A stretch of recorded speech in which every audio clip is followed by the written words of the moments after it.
Hey everyone, thanks for joining us for the Stewardship Leader podcast. I'm your host, Sabo, and today we're beginning a special three-part conversation on a powerful theme, developing fully generous disciples of Jesus Christ. In this session, we'll explore three essential movements in discipling people: preach it, teach it, and celebrate it, and how each of these plays a role in shaping a culture of biblical stewardship. Joining me for this series is Joe Sangl, one of the leading teachers on biblical personal finance. Joe is the founder of I Was Broke, Now I'm Not, a ministry that helps people gain clarity with money, get out of debt, and invest so they can pursue their God-given purpose. He's also the president and CEO of Enjoy Stewardship Solutions, co-founder of Fully Funded Life, and the author of several books, including I Was Broke, Now I'm Not, and 2020 Money. Joe has helped hundreds of thousands of people across North America experience financial freedom. Joe, welcome to Stewardship Leader. We're so glad you're here. What an honor to join you today. Fired up to be able to have this conversation. It's one of my great passions. Awesome. Well, let's share a little bit about yourself and your story before we get started. Why did you begin this ministry, and why do you serve in this ministry ongoing? Well, I think I once heard at a leadership conference, it was two pastors, and the speaker got up and said, "Do you want to be used greatly by God?" And, when you ask that to pastors, the answer is kind of a Napoleon Dynamite answer. Heck yes. And he said, "Great. First, he must wound you deeply." And he said, "I find that most ministers are most effective when they serve in areas that they've previously been wounded, because they can connect with the people at a more deep and authentic way." And for me, I have had a financial wounding where I started out life with a bunch of debt: student loan debt, credit card debt, truck debt, car debt. I owed my parents. And while I had received an excellent education from Purdue University, a degree in mechanical engineering, went to Clemson University, got my master's in business, I just found myself really struggling to manage money well. And I had kind of what I call an IHHE moment, an I have had enough moment. And for the first time, it's almost like scales fell from my eyes, that I was reading the same Bible, but all of a sudden I realized that this had excellent instructions, not only how to live my daily life, but how to make stewardship decisions. And so I started applying it. And Leo, I don't know if you know this, but if you apply God's word to your life, great things happen. And I could not shut up about it. And so I brought it into my workplace, into my marketplace job, started doing one-on-one coaching for people, leading Dave Ramsey's Financial Peace University, got exposed to Dick Towner's stuff out of Willow Creek back in the day. Oh, yeah. Larry Burkett's stuff, Christian Financial Concepts, and then Howard Dayton with Crown, and kind of birthed this passion in me, so much so that I had helped plant a church back in late 1999. And I ended up joining the staff there in 2006 and doing this as a full-time thing. And as I say, I negotiated my 50% pay cut to go into ministry and never look back. And the Lord's been very good to us. Well, I unfortunately resemble most of those remarks. And interesting fact, I didn't know this until you just said it, but I actually did the same thing. I shifted from a 16-year career as an aircraft mechanic after battling all the financial things you mentioned and getting out of debt and seeing victory. And I couldn't stop talking about it. And eventually God called me into full-time ministry. And I also joined a staff full-time in stewardship in 2006. So it's kind of an interesting connection there. But the same time. I know we had a conversation maybe 8 or 9 years ago. And I remember you sharing this thing about aircraft. And if you watch any of my social media, I love planes, and I'm constantly posting pictures of jets and various aircraft. So maybe we can have a side conversation about that at another podcast. Oh, I'd love that. Well, ultimately, though, what I love about your story, Joe, is that so many of our stewardship leaders that are listening to this podcast can resemble, or can relate, I should say, to your journey. Many of us walked that road where we thought we knew everything and then realized we didn't know anything. And it took God really intervening. But for some of us, like you and me, and many of the people that listen, it was more than just an interest. And I'll do it as a volunteer, or I'll do it a little bit. It just takes over our lives. And pretty soon we have no other option unless we just completely walk away from God's will. So I love that you answer the call. I love that what you've done some tremendous things over the last how many years, since 2006. That's a long time. So I'm glad to be talking to you about this, because I think you have an insight from serving so many churches that I think our listeners and our church leaders will really benefit from. So as we talk about this, preach it, teach it, celebrate it, which is really a great model for any ministry in discipleship, but certainly for stewardship, it fits really well. You make a distinction between preaching and giving and preaching about money. So there's preaching about giving and preaching about money. There's a difference. What's the difference and why does it matter to discipleship? Well, Leo, when you say since 2006, I suddenly realized I've been at this about 20 years full time. Where Yeah. did the time go? But I say there's a difference between preaching about giving and preaching about money, because I will speak at leadership conferences and I'll say, how often do you preach about money? And then I'll Mm, pause and I'll say, now listen, I want you to really be honest with yourself. When I said, how often do you preach about money? Did you replace it with the word giving? yeah. Because pastors seem to, in many church settings, only when they talk about money, they only do it in the context of giving. And yet the people that are receiving it, the congregants, that's only about 10, 15% of their money. Yeah. And that's if we're lucky, right? They're truly tithing. They're truly giving up free will offerings above that. And we're neglecting the other 85 to 90% of their money journey. That True. while we're preaching about giving, they're wondering, how do I cover this debt that I've signed up for? How do I pay Mhm. for my children's college? When do I retire? How do I retire? And the Bible is not silent on that topic as well. But if pastors are silent on it, then the only influence they will have is that from the world. And I find that the world tends to instruct us in a greedy, look out for number one, step on number two type of mindset. Get all you can for you and you alone. And so we need to combat it as preachers of the word, that Jesus had 37 parables. We can argue about how many parables. Some of them are repetitive in the Gospels, but there's 37 documented in those four Gospels. Mm. 17 of those, he used money or possessions to illustrate the point. Yep. We shouldn't be silent on the topic either.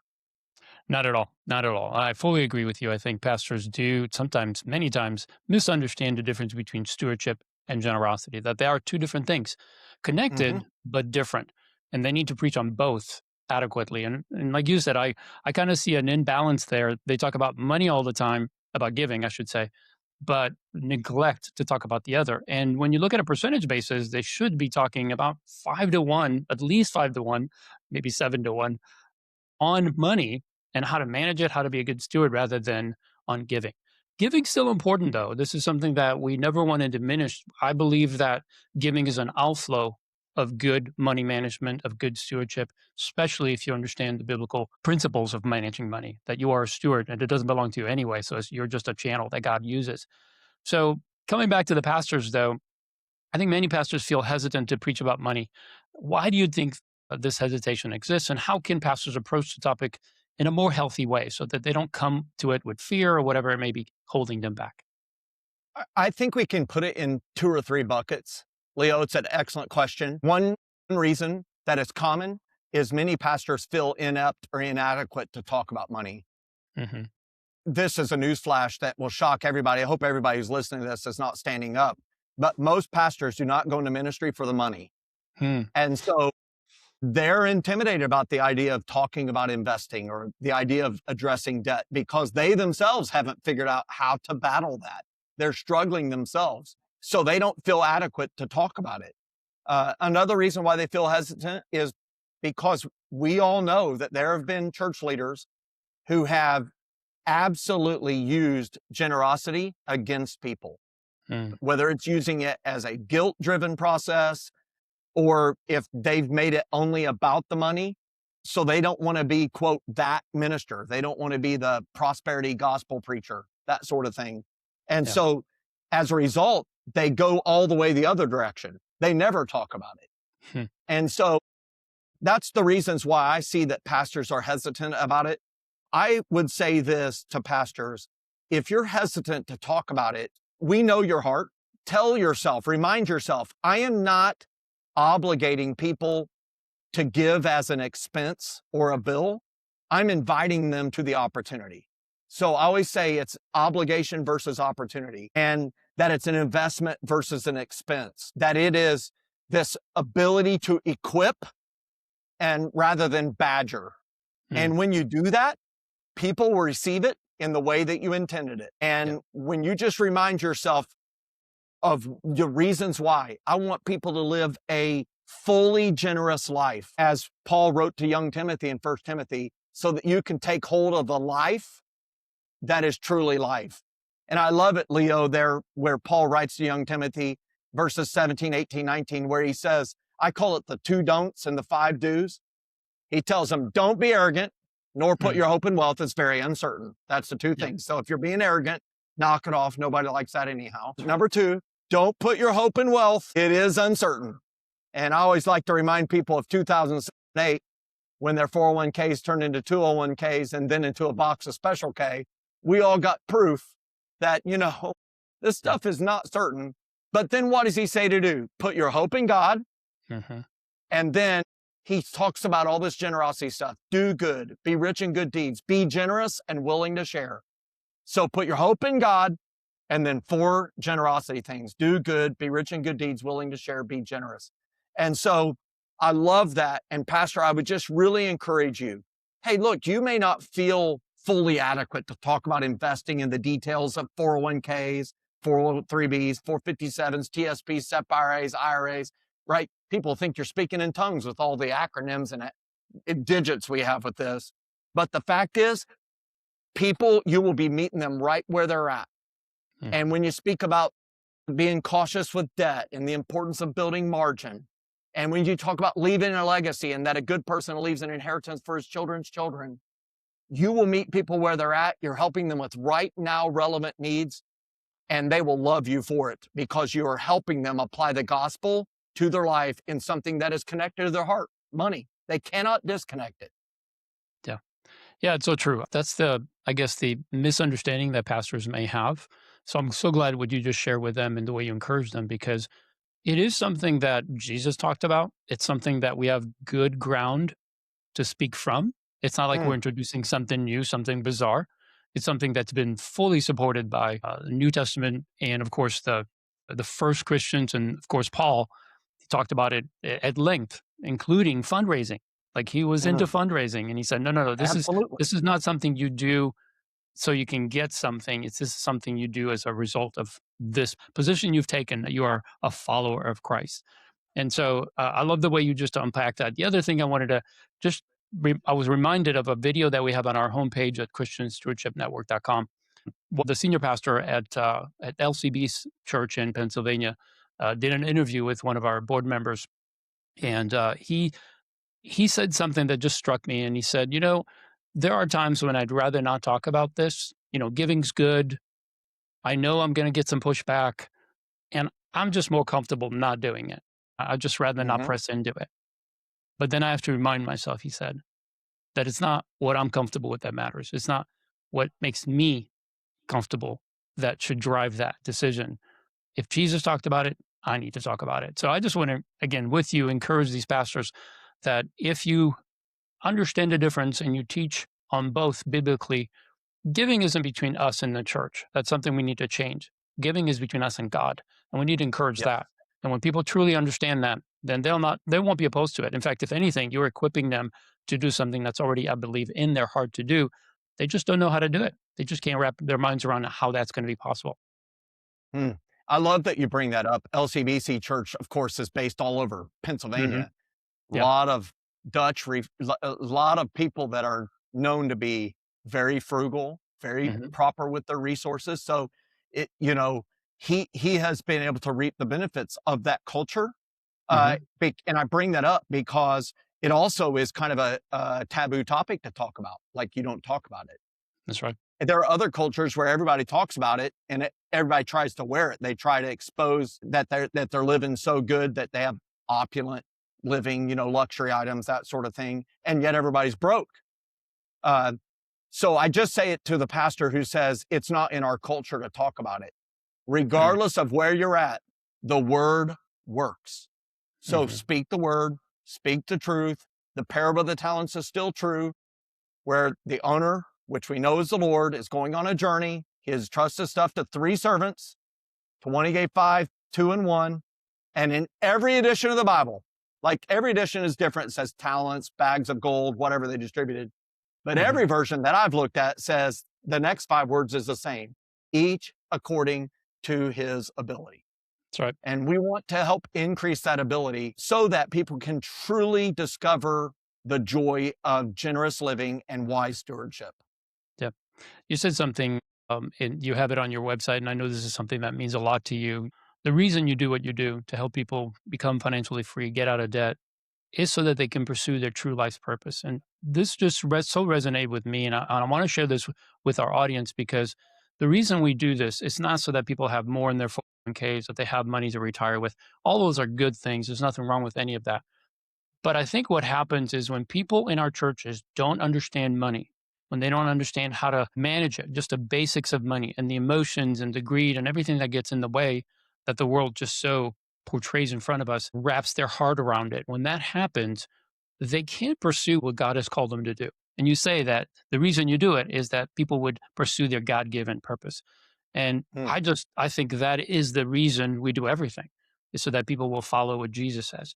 But when people are wrapped up in money problems, their heads down, man. They're working, they're taking an extra job, they're wrestling with it every day, and they don't have time for anything else. So teaching on it is so important because you're literally helping people find a really good answer to one of the biggest problems they have in life. So thank you for It sharing wakes that. me up every day. Yep, When you discover your calling, it's no problem to get out of bed every day. And, my passion, Leo, is we know we have a gap in replacing pastors. Pastors are retiring and quitting faster than we're replacing them. that's true. And yet, where do many pastors come from? They come through seminary, they come from Bible colleges, from Bible schools. And the problem is they're graduating with $100,000 of student loan debt, Hmm. and they're going to take a youth pastor position. That's a common first position. And we know youth pastor does not pay enough for them to carry $80,000 of student loans. So they say to themselves, hey, I know I'm called to be a student pastor, but I'm going to go get a job for a while so I can pay down this debt. What happens? They get married, they have kids, 20 years passes, they never got to live out their calling. That's And true. that, I do not want that. I want to equip as No. many people as possible, as soon as possible, so they can truly live out that calling to their fullest. Yeah. I think the church is missing out on so many great things. And I'm not talking about people coming into full time ministry. We were called to that, but most people are not. Most people are called to the marketplace. Mhm. And being financially wise in the marketplace has tremendous benefits, especially if you're bringing God's perspective into it. Let me kind of deviate to another question I wanted to ask on this topic. You say that if the church only talks about giving, we ignore most of stewardship. I agree with you. So, what are some of the other money topics churches should address from the pulpit? Yeah, well, all of them simply, but I'll put it this way. I kind of say that in my understanding of money, I think there's about 4 things we can do with it. We can give it, we can save it, we can invest it, we can spend it. You could add a 5th, we could pledge it, right? We could get a debt and pledge it away. So let's speak to those topics. When you talk about giving, you should talk about giving, and you should talk about giving of the first fruits and then free will offerings. But let's talk about the other topics. Saving. You can talk about margin. I love Ecclesiastes 7:12 that says wisdom is a shelter as money is a shelter. But the advantage of knowledge is this: it preserves those who have it. Mm, I love the book of Nehemiah because many times, I say it this way, Leo, when I was in high school, my English teacher would give us this horrible assignment to handwrite a 2-page writing assignment. And she would give us these instructions that it had to be single spaced, had to be neatly written, which was difficult for me. And then she would say, be careful not to write in the margin, that's right. which the margin is space, right? And when we think about the book of Nehemiah, Nehemiah's talking about this wall has been torn down, the gates have been burned with fire. That margin created space between them and their enemy. Sanballat the Horonite, Tobiah the Ammonite, and all the other termites, as I say. And that wall creates space. It doesn't keep the enemy from attacking, but it gives you margin between you and your enemy so that you can respond. And so that's the same thing that savings does for people, is it builds space for life to happen. Carey Nieuwhof, great teacher, one of the wisest people that I've heard in my lifetime. He says it this way: margin equals mission. When you have margin as a church, And when you have margin as an individual, you can stay focused on the mission God has for you. So you have margin, and they talk about job cuts. You have less stress in your life. They talk about, having a major deductible. So we talk about that margin. We can also talk about margin for opportunities. There are some opportunities that people will not see until they make the choice to save. And all of a sudden, the opportunity that's always been there, they can see it because they've actually climbed up out of the vast masses, the 70% that live paycheck to paycheck. And that allows them to really take leaps and strides forward financially, makes them be able to be gifted givers. We talk about investing. Proverbs 13:11 says, dishonest money dwindles away, but whoever gathers money little by little makes it grow. Even in Jesus's parable of the four soils, 3 of those soils is not good, right? Yeah, but one of them's great. And it said, he's talking about planting the gospel, but he's using an agricultural example that it returns some 30-fold, some 60-fold, some 100-fold. Leo, I don't know about you, but I'll take either of those folds. 30, 60, or 100 is good for me. Yeah. And No. The bad news is only 1 out of 4 soils is good. But he's teaching us a principle here that not all things will work out. But if you put seed in the ground, God will make it grow. Yeah. And so that's powerful. We can talk about legacy. Proverbs 13:22, a good person leaves an inheritance for his children's children. We can talk about planning and budgeting. My financial life verse is Proverbs 21:5 that says the plans of the diligent lead to profit. As surely as haste leads to poverty. We can talk about saving. Proverbs 21:20, in the house of the wise are stores of choice food and olive oil, but fools, well, they gulp all theirs down. That's right. We can talk about the power of diligence and persistence, and it's a fruit of the Spirit. Go to the ant, you sluggard, consider the ant, you sluggard, see how he gathers when there's plenty. And we talk about this diligence. It's a fruit of the Spirit that we all get when we accept Christ in Galatians 5:22 and 23, where peace, patience, goodness, gentleness, kindness, right? And self-control. We talk about all of these different aspects of money. And Pastor, if you don't feel comfortable with the nuts and bolts of it, there are great teachers out there.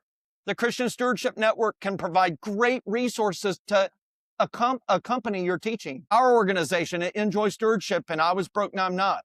Dave Ramsey and his great work over at Financial Peace. There are wise people that no one knows their name outside of your community, but they have huge impact in your community. Investment officers, insurance agents, banking individuals that would be fired up, not to build their book of business, but to use their God gift and skills to help equip your faith family to move forward financially. So I'm a little passionate about it. It's a long-winded answer, Leo, but thanks for giving me the platform. Yeah, that was great. That was great. I mean, you covered a lot, and it just makes the point that pastors don't have to fear not having enough content. In fact, if you start really seeking this out and the Holy Spirit begins to reveal to you how much of this money and possessions and how it affects our life, how prevalent it is throughout Scripture, I think you'll fight really hard not to talk about it as often as you want to. That's probably a bigger problem down the road, but that's a good problem to have because, like I said, people deal with it every day. You mentioned that Jesus used money or possessions in many of his parables. I think you said 17 out of the 37. What does that tell us about why this topic matters so much spiritually? Another great question. I believe he used it because people make money decisions all day, every day. The only thing that costs nothing is being dead.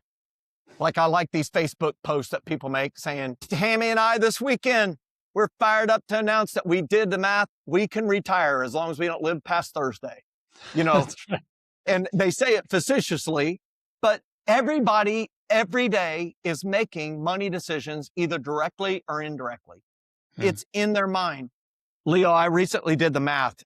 I keep a copy of every time I've spoken at church, and I've spoken at 466 churches. That's what my records say. I'm probably missing a couple, I don't know. But 466 is the number.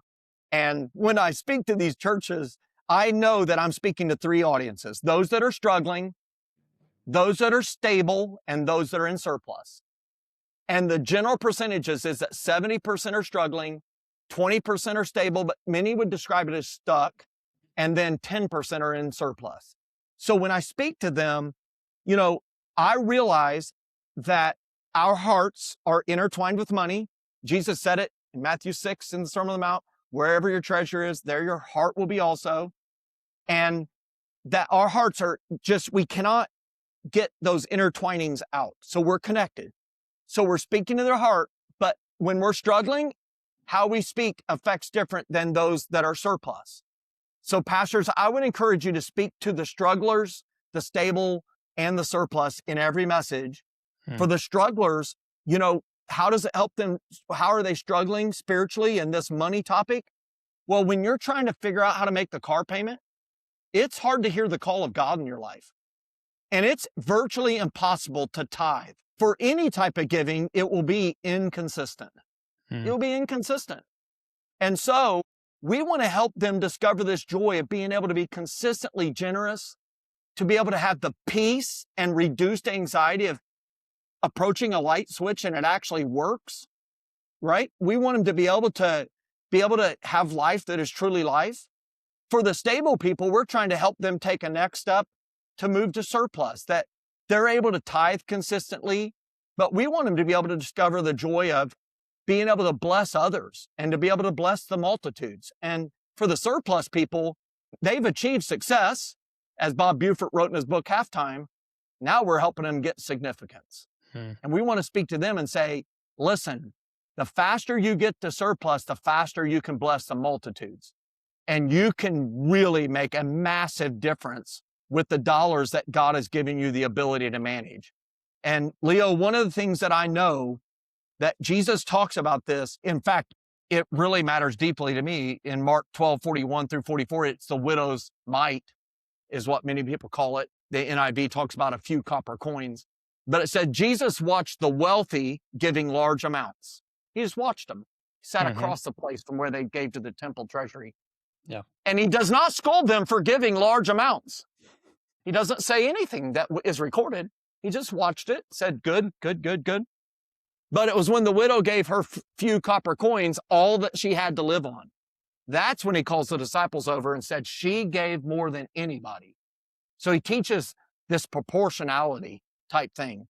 But I do want to say that he does not scold those who gave large amounts. And what I love here is we can encourage people who have the gift of giving and recognize that many people have the gift of giving. God will pair with the gift of getting.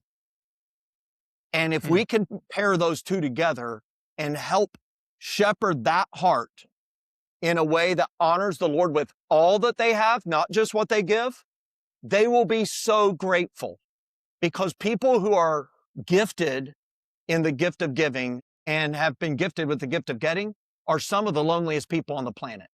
They do not lack for people knocking on the door, asking them to give. They can't have very many conversations with their family members because most of their family members are broke and have a handout. So who's going to shepherd that heart if it's not you, Pastor? And so I think that's why he talks about money or possessions, Jesus does. And he talks about the wealthy, those that are surplus, those that are stable. And he does talk about those that are struggling and how it's connected to the heart. There's great lessons to be learned from it. And I'm so grateful that it's included in red letters in my Bible. It gives me great encouragement every time I read it. It's great. Wow. Yeah, those are spot on what you just shared. And really the whole episode, what you've been able to really help us do is to think about this more deeply. How we preach about money and stewardship is so important. And really this conversation helps us, it reminds us really to understand that developing generous disciples starts with teaching.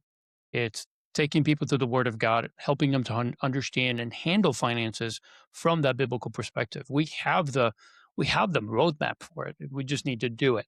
So thank you for starting there. Joe, before we end this episode, I wanted our audience who is not familiar with you just to learn a little bit about how what you do and maybe even connect with you. So if you want to share that real quick, where can people learn more about your ministry, what you're doing, and how they may connect with you? Yeah, great. Thank you so much for that. I would say one thing before we share that. Pastor, you may be asking, how often should I preach about it? My encouragement to you would be 2 to 4 times a year. 2 to 4 times a year. That would be a good time frame. January isn't a wonderful time because it's one of the top 3 New Year's resolutions. May is an excellent time. If you are going to talk about giving, that's an ideal time. Why? Because the summer slump is coming. You can help bridge that. And then September, the week or two after Labor Day, is when people are getting back in rhythm. Tithe has been on vacation. You've seen pictures on Facebook, helping get back to church. And then again, in November, December, it's a wonderful season to talk about generosity and about other money topics. You can find out more about us at enjoystewardship.com and also at fullyfunded.life. So Enjoy Stewardship, founded by Dr. John Maxwell, helps churches with capital campaigns and boosting regular giving and planned giving. And then our fullyfunded.life is focused on helping equip your faith family, your congregants, to win with money God's way. And so check those two out. I think you'll find a lot of free tools there and a lot of resources that can help you.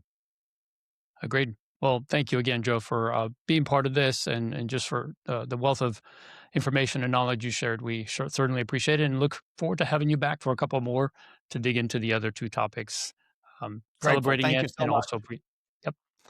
All right. Well, if you're listening and want more resources like this, by all means, please connect with Joe, connect with your organizations. They can help you to navigate some of these topics and learn how to just really serve your people well. I also want to invite you to visit our ChristianStewardshipNetwork.com website. On our website, you'll find articles, video, webinars, podcast episodes, and practical tools designed to help your church leaders disciple their congregation in biblical stewardship. You can also learn more about our CSN membership, where leaders can gain access to our full resource library, exclusive teachings, collaborative discussions with other stewardship leaders, and really just grow in that community as you are being developed as a faithful steward and one that actually teaches others. And be sure to join us for the next episode in this series with Joe, where we'll move from preaching about stewardship to teaching it, exploring how churches can provide practical financial training that helps people grow spiritually and financially. Thanks again for listening, and we'll see you next time on Stewardship Leader.